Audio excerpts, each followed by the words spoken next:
میں نے ایک بہت خوبصورت قول پڑھا تھا، آپ لوگوں کو دنیا میں سب کچھ سکھا سکتے ہیں سوائے وفاداری، اصول، احساس اور اخلاق کے۔ پہلے اس قول کا مطلب اور اس کی گہرائی مجھے سمجھ میں نہیں آتی تھی، لیکن جب میں نے اپنی زندگی میں ایسے لوگوں کا سامنا کیا تو تب جا کر اس کا مطلب پوری طرح سمجھ آیا۔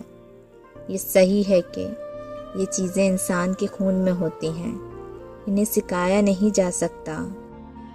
آپ کسی کو یہ نہیں سکھا سکتے کہ وہ وفادار ہو یا احساس کرے۔ ہماری زندگی میں کچھ چیزیں ایسی ہوتی ہیں جن پر کوئی شکایت جائز نہیں ہوتی، اور ہمیں یہ احساس ہوتا ہے کہ اب کچھ کہنے کی ضرورت ہی نہیں باقی رہی۔